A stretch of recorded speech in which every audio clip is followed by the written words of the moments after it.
Quand ils vont parler de Simandou, je vais ouvrir une petite parenthèse. Simandou, c'est cette montagne qui renferme le meilleur fer au monde encore inexploité sur la planète. Depuis fort longtemps, les compagnies étrangères veulent l'exploiter.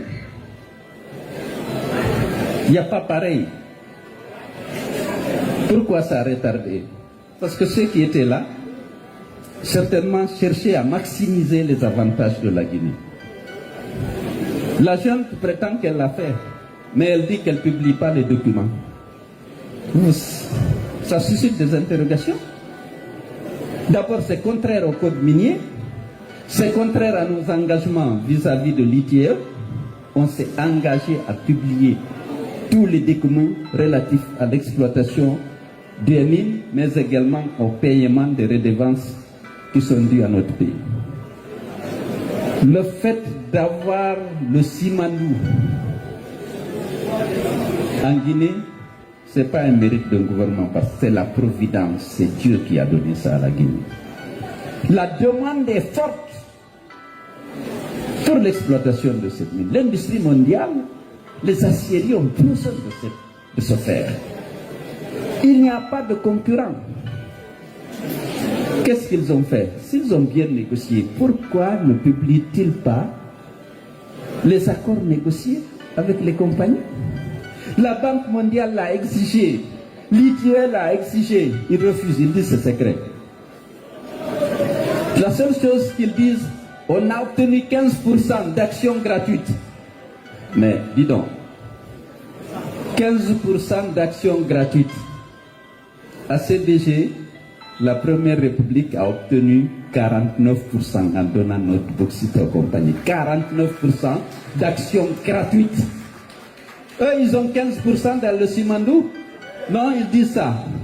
Ils refusent de dire qu'il n'y a pas d'eau de port à eau profonde. C'est des barges modernes qu'on fait. On va embarquer le fer là et l'envoyer les minéraliers attendre en pleine mer. Il n'y a pas de port à eau profonde. Ils ne le disent pas. Les partenaires ont accepté de mener des études et s'ils réussissent à mettre en évidence la rentabilité économique et la faisabilité technique, ils vont le faire. C'est ce qui est dit. Ils n'ont jamais dit qu'ils font un port à eau profonde. Vous savez, sur le littoral guinéen, le tirant d'eau est très faible. Construire un port à eau profonde, c'est très coûteux.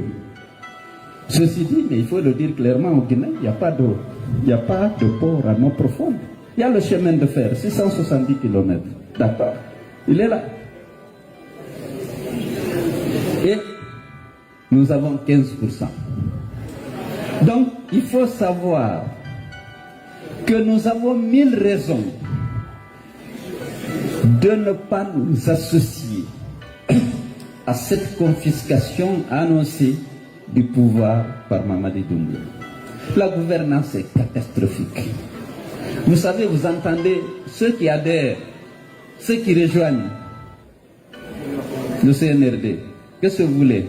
On veut un portefeuille ministériel ou un EPA, établissement public à caractère administratif. Est-ce que vous savez que l'ARPT, qui devait verser 108 milliards pour l'exercice 2025, aujourd'hui, jusqu'aujourd'hui, ils n'ont pas versé un sou. Est-ce que vous savez que EDG doit aux sociétés qui gèrent Caleta et Soapiti est l'équivalent d'1 milliard 300 millions de dollars? Ce n'est pas versé. Parce que les entreprises publiques, les EPC ou les EPA, établissements publics à caractère administratif ou commercial, c'est devenu la source de financement des mamayas et d'enrichissement personnel des dirigeants de notre pays. 1 milliard 392 millions d'arriérés vis-à-vis des sociétés qui sont chargées du barrage. La créance est constituée de quoi? Ces deux sociétés livrent l'électricité à EDG. EDG doit payer pour amortir la dette contractée pour le financement des barrages et pour rémunérer les actionnaires. La Guinée est actionnaire à hauteur de 49% dans l'une des sociétés et au niveau de l'autre à 51%. Mais il ne faut pas s'attendre à des dividendes, puisque les créances sont détenues par une autre société publique qui n'arrive pas à payer. C'est les ressources publiques aujourd'hui ont trois destinations. L'enrichissement personnel des dirigeants sont devenus des investisseurs immobiliers dans la sous-région, les premiers investisseurs immobiliers. L'achat d'armes et d'équipements pour les forces de défense et de sécurité pour protéger le pouvoir qu'ils ont pris par les armes. Et l'achat de conscience des leaders d'opinion. Il faut le répéter, c'est important. Parce que c'est ça. Ils ont braqué un pays riche. La demande mondiale de nos mines est actuellement très forte et les prix sont très élevés. On a exporté entre 2017 et le 31 décembre 2024 pour l'équivalent de 40 milliards de dollars de bauxite. Seulement 40 milliards de dollars de bauxite et 12 milliards de dollars pour l'or. Lorsque vous leur demandez où est parti tout cet argent, qu'est-ce qu'ils ont reçu comme impôts et taxes, puisque la valeur ajoutée qui reste au pays, c'est ce que l'État perçoit, puisqu'on exporte la bauxite brute et l'or sans transformation. Mais j'ai donné les trois postes de dépenses: l'enrichissement personnel des dirigeants, l'achat d'armes et d'équipements pour protéger le pouvoir et l'achat de conscience des leaders d'opinion. Voilà. Il n'y a pas de projet, de programme de développement. Lorsque les projets commencés au temps de Alpha sont achevés, ils se bombent la poitrine, c'est nous. Alors, lorsqu'ils font un petit projet, on ne voit pas les ressources qu'ils ont accumulées pendant cette période. Parce que c'est là qu'on aurait pu juger.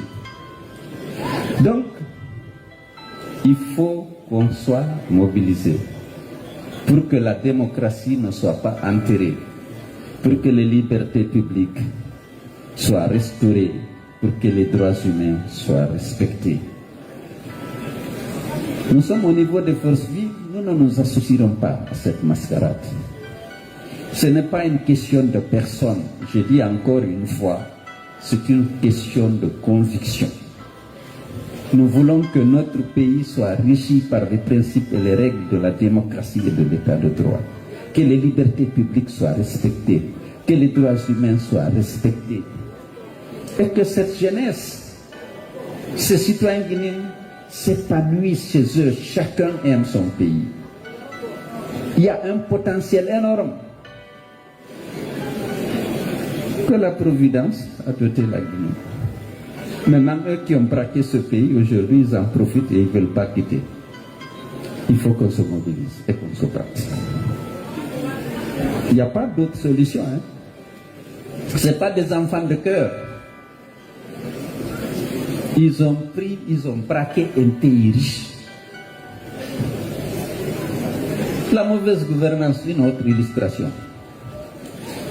Bao Steel, c'est vraiment la compagnie qui apporte beaucoup d'argent. Elle apporte près de 11 milliards de dollars pour le financement des infrastructures. Ils ont demandé à ce que Bao Steel paye un ticket d'entrée. Ce n'est pas dans le code. 99 millions de dollars. C'est le CNT qui constate que ce montant, on ne voit pas de traces. Le CNT, à l'occasion de la session budgétaire actuellement en cours, 99 millions de dollars. J'ai appris par la rumeur qu'ils ont dit à Bao Steel d'amener du cash. Il a dit qu'il ne peut pas amener 99 millions de dollars. Lorsqu'il a demandé les coordonnées bancaires du Trésor, je ne sais pas s'il a amené du cash, s'il n'a pas amené de cash, je n'ai pas d'informations. Mais le CNT nous apprend qu'il n'y a aucune trace de 99 millions de dollars dans les comptes publics du Trésor. Lors de la session en cours, la session budgétaire en cours, 99 millions de dollars. Donc, les dégager de cette position, parce que c'est des hommes d'argent qui s'enrichissent, vous voyez les investissements qu'ils réalisent dans l'immobilier. Il y a beaucoup que vous ne voyez pas, mais ce que vous voyez déjà, vous savez, c'est impressionnant. Donc je ne suis pas venu pour vous infliger un discours. Vous ne voulez pas que je me répète, j'ai été obligé de me répéter, mais je vais prendre quelques questions, parce que vous avez sans doute des questions. On va prendre une liste de 3 ou 5 personnes. Peut-être on pourrait le faire 2 fois pour que je réponde, parce que je préfère plus un dialogue qu'un discours que je vous inflige. Ce que j'avais à vous dire, je vous l'ai dit. Il n'y a pas de solution. Si Doumbouya et son équipe sont là, ils veulent enterrer la démocratie et soumettre notre peuple à une dictature. Il faut qu'on le refuse. Ça suppose l'engagement personnel de chacun. Je vous